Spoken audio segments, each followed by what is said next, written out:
Ito na.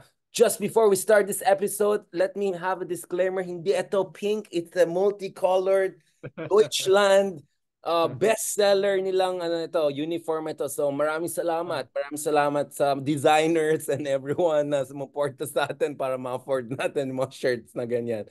Sir Ronald, ito na. Pag-usapan natin ang opposition, no? Because mukhang mangyari na to talaga itong Big Bang, di ba? Yan ang tawag ko ngayon, Big Bang. Mukhang mangyari na itong Big Bang na ito. So that could create a kind of in a physics world a new reality and universe of possibilities, right? But before going there, pag-usapan natin ng konti si Marcos. You think we are being a bit unfair to Marcos? You think Marcos playing this kind of kuting style, pero tigre talaga siya behind the scenes? I mean, because parang everything is coming together against the Dutertes. They keep on shooting themselves. I mean, as Napoleon said, right? When your enemy is making a mistake, the last thing you want to do is to interrupt them. So maybe BBM is being correct. Maybe I'm being unfair. Maybe I'm being more Ilocano than him by going Gabriela Silang and all, di ba? Or Diego Silang. What is your read on Marcos before we talk about the opposition? Kasi grand coalitions, ganun na naman ang usapan ngayon, di ba? Well, ano nga ba yun? To paraphrase Shakespeare, no? Ayan naman tayo. From Churchill ka ngayon, Shakespeare ka.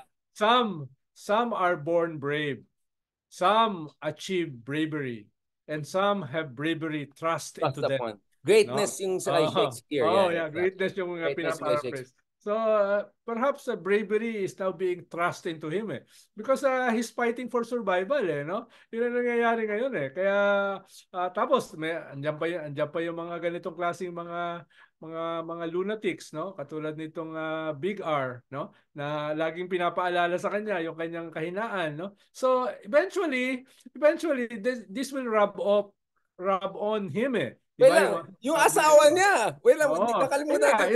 Doon First nga ako lady. papunta, no? Doon nga ako papunta na unang nakarealize yung asawa niya, hindi mapagkakatiwalaan ito mga to. No, bibigyan mo ng kwanto ng puwang, they will destroy us, no? So, let us call a spade a spade. So, nauna na yung asawa niya.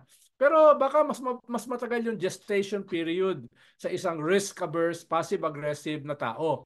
No? Kaya baka medyo nahuhuli siya. Pero kahit nahuhuli, baka humahabol na. Halimbawa, ayan ko pa natin sinasabi na wala kang ruling party na maayos, wala kang ruling coalition, wala kang mga cabinet na nag-stand up sa'yo, wala kang mga strategies, campaign manager, operators na nakikita. So, unti-unti,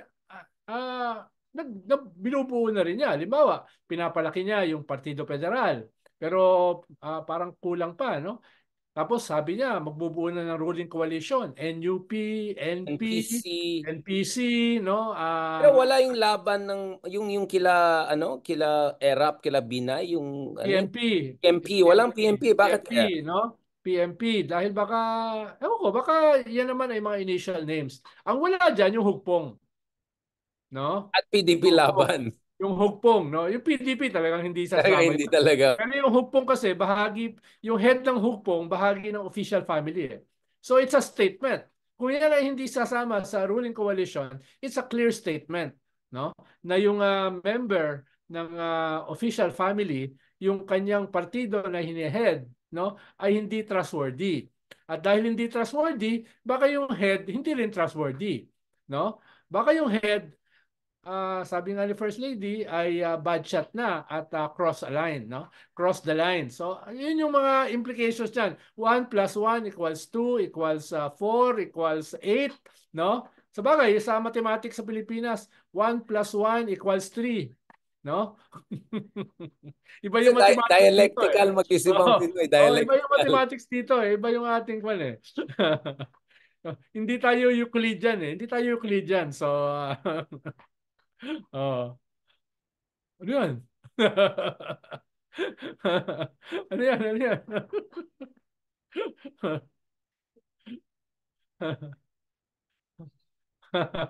Hindi ka marinig. Parang nakamute ka. pala, ito, sabi ko, Oh, lumabas sa ano ko bigla itong memo kay Llamas. ano ba yan? Bata-bata ka pa dito, sir, ha? Gwapo-gwapo Oo, natin, may ha? buhok pa ako yan, may buhok pa Talagang ako. narcos na Oo. narcos ang dating natin. Tapos meron ka pang editorial na inatak. Oo, binanatan ako ni Teddy niya, no? Binanatan ako ni Teddy. Yung aking AK-47, binanatan niya. Sa tingin mo ba ito si Teddy kasi Teddy kasi, sorry, Teddy Locsin, kailangan ba yan? Pahiring din yan doon sa gentleman's agreement kasi foreign secretary yun, di ba? Oo, pwede naman. Lahat sila. Paano? Oo, Apat ang foreign secretary ni Digong at that time eh. No? Si tatlo. Yasay, patay na. Hindi na pwede Kaya ipatawag, no? Tano. Si Cayetano. Mukhang si Locsin. Cayetano Ano nga si yata yung Manalo din temporarily, tama ka? Cayetano. Mukhang siya yung Secretary of Foreign Affairs dun sa secret agreement. Puka. Tapos Teddy Boy. Tapos Manalo. O, apat. No? Tama ka. Manalo interim do. Yan, sorry, na-distract lang ako dito sa algorithm. Balikan natin ito. Yeah, you're absolutely right. I made exactly the same comment. It's not sinong kasama sa coalition. It's sinong hindi kasama sa coalition. So obviously, Hukbong is really Sara Duterte's creation, right? Without Sara, there's Yes. Hukbong, Siya ang right? head So, niyan. Oh. right. So that Yung means bumabalat kay out Bebot ka talaga. Alvarez, tinanggal nila sa hukpong, yung mga uy. No? Right. So talagang This kanya, is talagang it. clearly pro-digong, clearly anti-BBM yung hukpong. Dahil pinurge nila yung mga BBM na hukpong. No? So ano pa bang hahanapin ni BBM? Ano pa bang hahanapin niya? No? Pero can Hukbong be a force without Duterte's being in power? Really? Wala nga confidential fund, wala nga anything, di ba? Hindi ko sinasabi na ginagamit ng confidential fund. I'm just saying wala silang Oh. resources eh. Malay mo, may mga foreign friends na Ay, magpapadala ng wala akong sinasabi dyan. Wala akong, papadala ng hindi ko tulong, no? Panoy. Magpapadala ng kwan. So, Sir Ronald, anong currency po yan? Hindi naman maraming euro mga yan or hindi oh, yan. malamang hindi naman yan na kwan. Hindi naman yan rupiah, no? Hindi naman yan Hindi oh, dirham, hindi dirham, hindi dirham dinar. yan, no? So, Atas ng ano hindi, yan, Saudi yan, hindi hindi rin yung pwede. rubles. Pwede siguro rubles, no? Ay, Dahil sabagay. Kaso wala nang depende, no? bumibili ng rubles eh. Medyo Wala nang rubles na bumibili siya eh. doon sa Medyo kwan, no? rubles na siya. Oo. Rubles na. Kaya, Ah, ah, pwede rin Bitcoin. ay, oo. Ay, Oo, oo pwedeng nga. Bitcoin para Kaso bumaba yung value ng Bitcoin eh. hindi masyadong matrace, no? Lalo na merong nung panahon ni Digong may ginawa silang batas Right. para pwedeng pumasok yung Bitcoin sa ating mga export processing zones, no? Interesting. I didn't know that. Oo, Ronald, yan. dami mo alam mga ganyan. Dapat ikaw pala Oo. yung interview ko, hindi Yan. si So, Kristan eh. Sa sabi Bitcoin. ng aking mga IT experts, that can be used for money laundering, no? At But in naaprubahan North yung Korea, batas di na ba? yan nung Pag North panahon ng previous government, no? Sa Espanya, CESA at saka PEZA, no? At Wait, yung head ng Philippine Friendship Association ngayon ay dating head ng CESA. well, I Wala mean, naman ako na maraming wala pogo. naman wala naman ako naisip pahiwatig, no? Wala naman ako, kailan mo lang Ronald, wala rin oh. akong sinasabi. Pero ito ba yung panahon ng maraming pogong pumasok? Oo. Sa panahon Wala tayong sinasabi ah. I'm just saying oh, it's no, total wala, random mga just shooting the coincidence. air, no? Just Just, shooting the air, no? Yan ano. just ano, Wala tayong surreal. pinapakitang connection, no? Bahala na yung mga tao Surreal. kung may makikita silang connection. Speaking of connection, okay, connect na natin sa opposition. Baka na naman Oo. sasabihin na nag-apply Oo. na naman tayo sa kabinete. Oo. Ang sama Oo. na ang tingin nung executive secretary sa iyo eh. Magandang Na-apply mo yata ang trabaho niya. magandang opportunity to sa opposition, no? Dahil Oh, nga sabi ng mga surveys ay bumababa pareho yung Duterte at saka yung Marcos. Sabi ng mga surveys, no, almost half ng populasyon naghahanap ng alternative. correct. 35 yung ayaw sa Duterte at saka sa Marcos at meron kang 15% na undecided, no? Pero kailangan mag-scale up ng oposisyon dahil sa ngayon ang nakaka-harness niyan ay yung mga tulpo, no? Yung mga tulpo ang nakaka-harness doon sa kanila pumupunta, no? Kaya kung meron silang plano, no? Kailangan nila talagang mag-scale up as an alternative, as a third pole or as a fourth pole, no? Maraming ibig sabihin na marami silang kailangan gawin, no? Halimbawa, ano yung brand? When you talk about the opposition ngayon, no? Yan ba yung pink na suot ni Richard, no? Ah, wala hindi na uubra eh. So what's their brand? No? What's their brand, no? What do they stand for? No? Paano makaka-relate diyan ang mga karaniwang tao? No? Meron ba silang ipatulpo mo? slogan, no? Doon nakaka-relate ang mga tao eh. Ipatulpo mo, di ba? So, they have to create not only a brand, kung hindi yung mga elements na kasama ng brand, no? May bagong radio show na sila, di ba? Yung tatlong senatoriables ng It's a totoong good start, no? DCRH, no? yeah. Meron silang DCRH, si Chel, merong Radio Veritas. It's a good start. Pero October, filing of candidacy na. Practically, start na ng unofficial campaign, no? In a couple of months, nakikita mo na yung demolition. Magkakaroon na ng possible catalyst by June or July pagdating ng ICC. So, nasan dyan yung oposisyon? No? Nasaan dyan? Parang hindi mo masyadong naririnig. Except for a few people like Senator Hontiveros, no? Pero hindi naman siya Baka ang kandidato eh. strategy nila, Ronald Hindi siya kandidato eh, no? Ang pinaka-prominent kasi si Senator Hontiveros. Pero hindi naman siya kandidato sa midterms. No? So where are the candidates?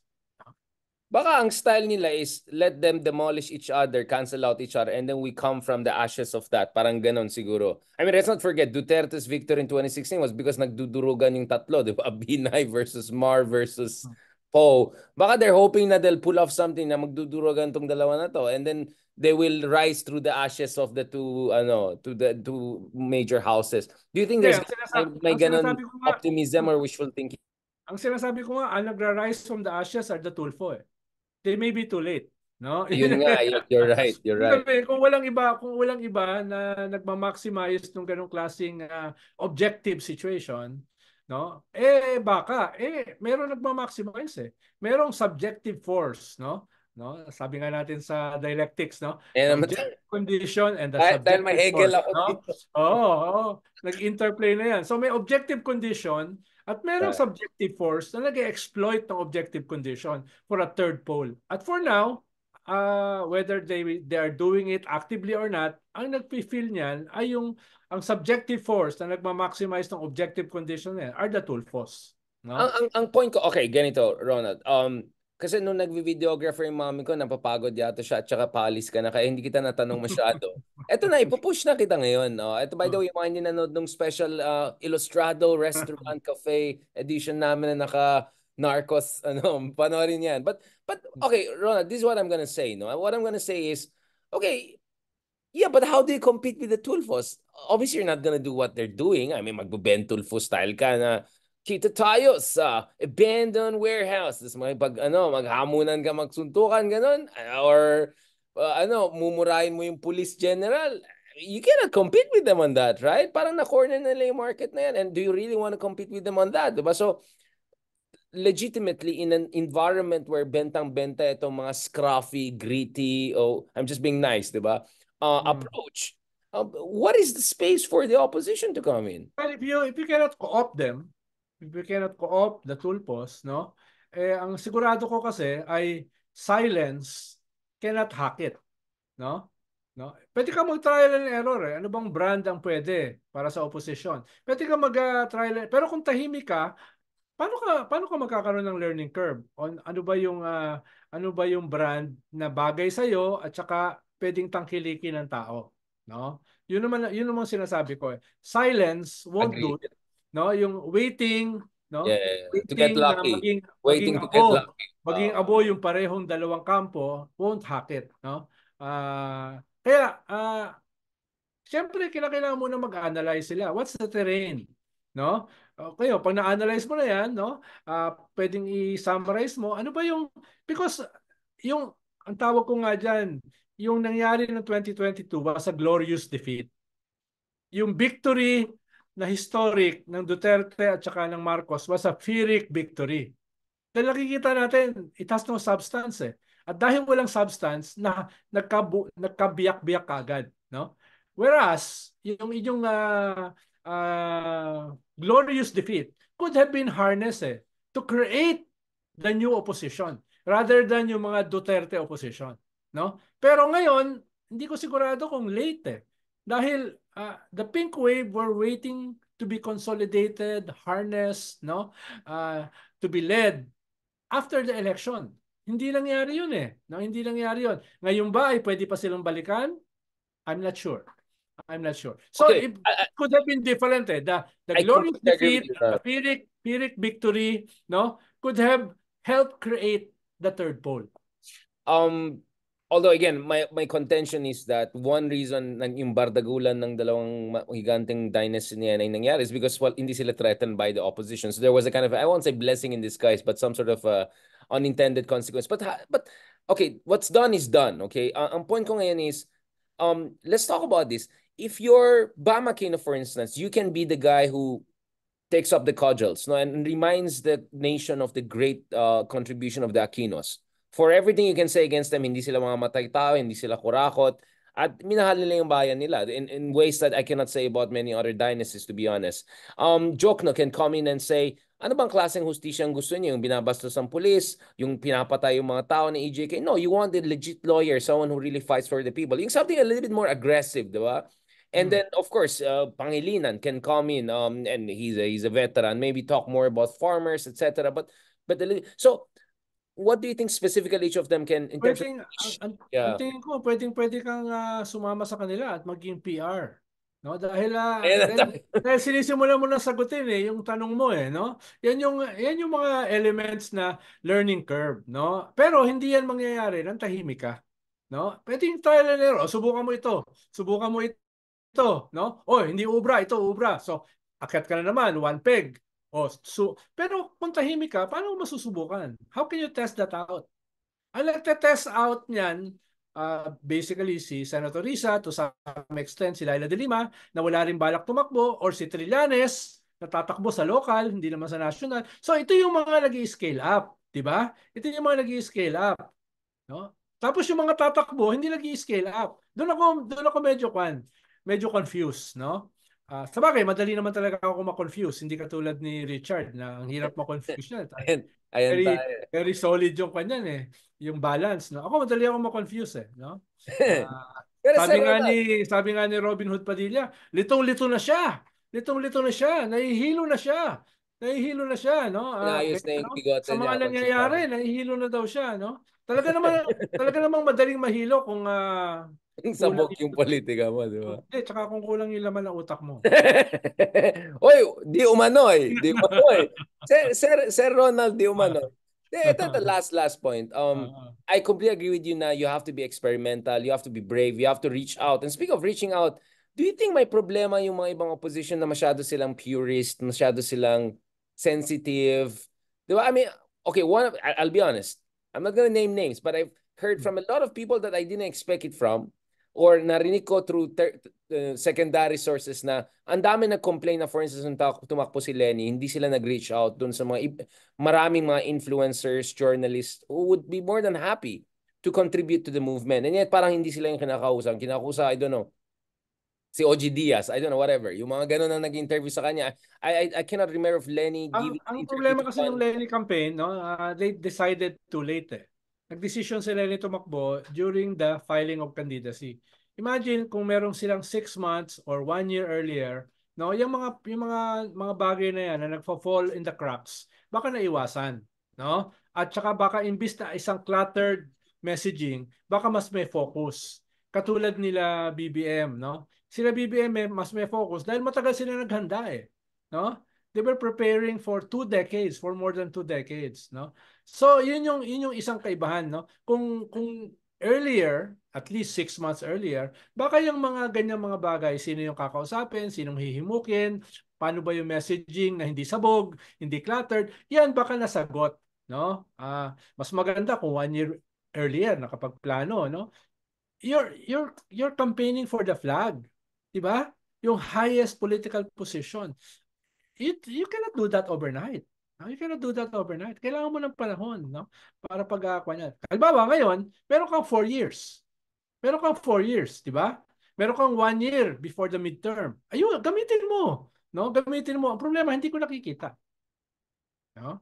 Kaya nga dapat kunin ka nila as PR dahil yung mga sinasabi mo kanina, yun yung dapat pinag-uusapan nila Di ba yun ang dapat pinag-uusapan nila? Yung mga bagay na ganyan. I'm sure they're so magaling. Ako kasi platter lang ako Hindi ako PR Buti nga ikaw, inimbita ka pa sa kapitbahay na inuman. Ako, kahit ano, hindi ako naiwasan ako Pero I mean, you're right. I mean, how should I put it? Ako kasi, I think there's also the other problem of some people thinking na Di ba sabi mo kanina may baka naman ang strategy yung mga DDS minsan. Baka naman meron din silang tendency na hindi, eventually mananalo din kami in a teleological sense or something like that. Maybe there's also the tendency to think in the end babalik din the pendulum will swing in the direction of justice and decency and gano'n. Baka may gano'n din silang, you know what I'm saying, eschatological. Mga millenarists. Parang mga millenarists Gano'n, ng may mga baka may kaliwa, no? pagkaganon sila, di ba?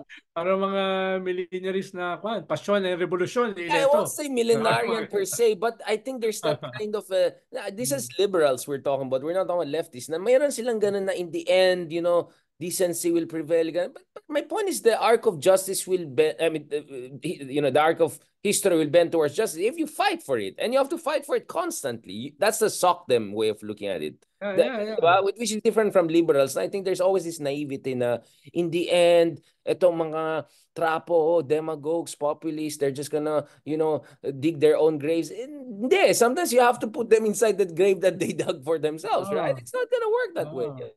It's not an oriflame adventure filled with noble deeds and tilts with destiny. Ayan na, yung mga Austen. But a vast, unrelenting universe of ayun, nag-flex na nga mga poetic. Naalala ko lang si Taylor Calvin nung kinukuha niya na yung kinukuha niya dahil political warfare is like that no, right. It's not simply romantic no. It's you fight lunatics, you fight scoundrels, no, you fight bad people so evil people, so yeah, and they're zombies, they don't go away. You beat them in one elections, they come back again. You don't compromise your principles, but you don't use your principles as a strategy, no. Kaya anong tawag mo, bardagulan, no? Parang yung ginagawa natin dito, may ganung klaseng element yung politika natin, bardagulan, no? Or else, no, nobody will take you seriously, no? Pag nag-negotiate ka sa mga warlords, mayors, politicians, no? Dapat medyo bahagi ng respect is that hindi ka nila pwedeng lokohin, no? Because you're not pie in the sky romantic or dreamer. No, yun yung dapat maramdaman din nila na kaya mo rin kumurot, no? Kaya mo rin you have to play the game. You have to be a pragmatic idealist. You can also be a threat. You should also be a threat, no? So, pero that's a different topic. Sa Ronald, ulitin natin in person, dapat naka-costume tayo ulit. Meron tayong script, parang si Batay script. Meron tayong script. Alright, on that note. Para mga samurai, ruthless pero may code. Pero may code, di ba? Musashi. May code, no? Natapos mo na yung Shogun. Hindi pa wala akong subscription. Makikita mo, these are ruthless warriors and they have a code. They have a code to live or die for. Wait lang, paano pinapanood? May DVD ba dyan? May DVD ba yan? Disney Channel Wala akong subscription mahal Ano ka ba? 150 pesos per month lang yun. Ayan na, baka naman may account dyan na gusto mag-share natin. Pang Shogun lang, ibalik ko sa inyo. Palitan niyo yung password pag natapos ko na yung Shogun. Okay, Sir Ronald, thank you so much. I really appreciate this. In a way, we build on our discussion. But don't worry, Sir Ronald, on the sides of my other work, I'm still editing. Nilagyan ko ng caption yung iba. Inaayos-ayos ko na yung auto-auto. Natatawa ako sa caption Naayos ko nga siya. Parang pinaganda ko yung iba, di ba? Para pang-international, pang-AFAM yung mga captions natin. On that note, thank you very much, Sir Ronald. Okay, good night. Let's arrange something before the end of the month in person again with Mark, ganon. Either sa E or somewhere else. Kasi wala na, nagawa mo na yung Barbero, nagawa mo na yung Easy, nagawa mo na yung Ilustrado. So maghanap tayo ng bagong tema. Alright? Thank you so much. God bless. God bless.